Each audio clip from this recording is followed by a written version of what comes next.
여러분, 오늘 저는 한 방송사를 통해 알려진 가슴 저미는 이산 가족의 실화 이야기를 들려드리려 합니다. 이 이야기는 잊고 싶지만 잊을 수 없는 아픔, 그리고 그 아픔 속에서도 끈을 놓지 않았던 희망과 사랑에 대한 이야기입니다. 주인공 영희 가명은 7살 때 2살 터울 남동생 철이 가명과 함께 대도시 기차역에 친아버지로부터 버려졌던 기억밖에 없습니다. 희미하지만 선명한 기억은 아버지가 잠시 볼일 보러 간다는 말을 남기고 두 오누이를 남겨둔 채 홀로 사라졌다는 것뿐이었습니다. 보름 가까이 기차역 주변에서 버려진 음식을 먹고 노숙하며 아버지를 기다렸지만 아버지는 끝내 나타나지 않았습니다. 어린 영희였지만 낯선 세상에서 동생 철이를 지키기 위해 온 마음을 다했습니다. 다행히 맘씨 좋은 분을 만나 보육원에 인계되던 그 순간까지도 영희는 철이의 손을 꼭 쥐고 놓지 않았습니다. 그렇게 함께 보육원 생활을 이어가던 영희와 철이하지만 운명은 또다시 이들을 갈라놓았습니다. 각자 다른 가정으로 입양을 가게 된 것입니다. 철이의 손을 놓지 않으려고 울고불며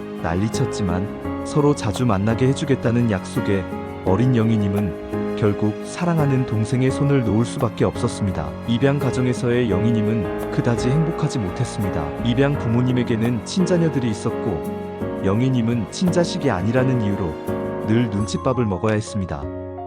어린 나이임에도 불구하고 온갖 집안일을 도맡아 하며 언젠가는 아버지가 자신을 데리러 올 거라는 희망을 품고 눈물 속에서 자랐습니다. 동생 철이를 자주 만나게 해주겠다는 약속은 지켜지지 않았습니다. 영희는 울고불며 동생을 보여달라고 졸랐고 간절함 끝에 겨우 철이를 만날 수 있었습니다. 아무것도 모르는 어린 철이는 그나마 영희네 가정보다 나은 환경에서 행복하게 지내고 있었습니다. 꼬깃꼬깃 모아두었던 용돈을 털어 사과 하나를 사서 철이의 손에 꼭 쥐어주고 돌아섰던 영희의 어린 나이에 동생에게 아무것도 해줄 수 없었고 자신보다 잘 사는 철이의 모습을 보니 차마 다시 찾아갈 엄두가 나지 않았습니다. 그렇게 서로 다른 가정에서 성장하여 성인이 된 두 오누이. 영희는 학업을 일찍 그만두고 어린 나이부터 생계에 뛰어들어 돈을 벌었습니다. 온갖 고생을 다하고 심지어 재봉틀에 손가락까지 찔리는 사고를 겪으면서도 그녀의 마음속에는 오직 하나의 목표만이 있었습니다. 바로 언젠가 철이와 함께 친아버지를 찾는 것. 세월이 흘렀습니다. 영희는 그동안 고생해서 번 돈을 들고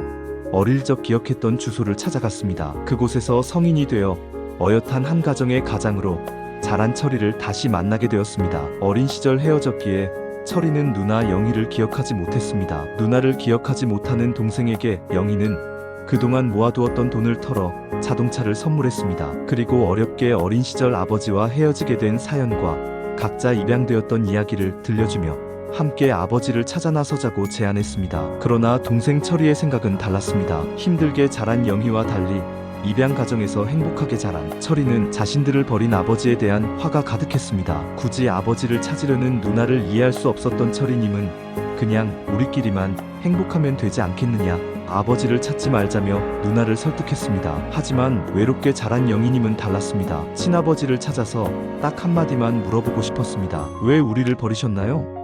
간절한 누나의 마음에 철이님은 내키지 않았지만 결국 함께 이산 가족 찾기 방송에 출연하기로 했습니다. 드디어 오랜 세월 덮여있던 진실이 밝혀지는 순간이 찾아왔습니다. 아버지는 방송에 나오지 않았지만 그곳에서 영희는 또 다른 가족을 만났습니다. 바로 친언니였습니다. 언니를 부둥켜 안고 울면서 아버지를 찾았을 때 언니로부터 들려오는 이야기는 오누이를 충격에 빠뜨렸습니다. 동생 철이 역시 그 사연을 듣는 순간 펑펑 울고 말았습니다. 영희님네 가족은 새 오누이와 부모님 그리고 할머니까지 6명이 함께 살았다고 합니다. 영희가 훨씬 어렸던 4살 무렵 할머니와 엄마가 크게 다투게 되었다고 합니다. 결국 대판 싸움 끝에 화를 이기지 못한 할머니는 벼랑에서 몸을 던지셨고 엄마는 그 충격으로 극단적인 선택을 하며 생을 마감했다고 합니다. 한순간에 가정이 파탄나는 모습을 본 아버지는 그만 정신질환을 얻게 되었다고 합니다. 매일 정신은 오락가락했고 치유를 받았지만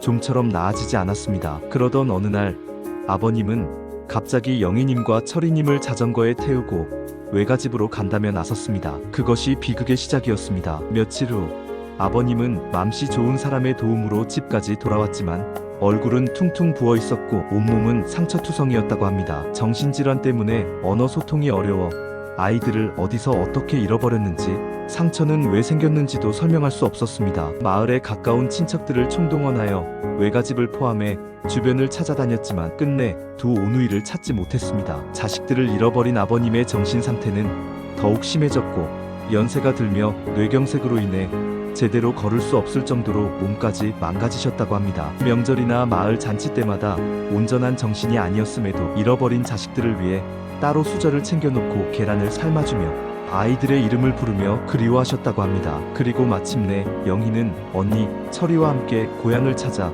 아버님을 만나게 됩니다. 정신이 온전한 상태는 아니셨음에도 새 오누이가 아버님 눈앞에 나타나 각자의 이름을 말하며 기억나시냐고 물었을 때 아버님은 펑펑 울면서 고개를 끄덕이셨습니다. 27년 만에 영희님은 아버님 앞에 무릎 꿇고 울면서 외쳐봅니다. 아빠, 보고 싶었어요. 이처럼 영희님의 이야기는 비극 속에서도 끈을 놓지 않은 가족의 사랑과 재회의 기적을 보여줍니다. 우리가 당연하게 여기는 가족의 의미를 다시 한번 되새기게 하는 이 이야기가 여러분의 마음에 잔잔한 울림으로 남기를 바랍니다. 오늘 이야기가 감동적이었다면 좋아요와 구독 그리고 소중한 댓글 부탁드립니다. 다음에도 마음을 움직이는 이야기로 찾아뵙겠습니다. 감사합니다.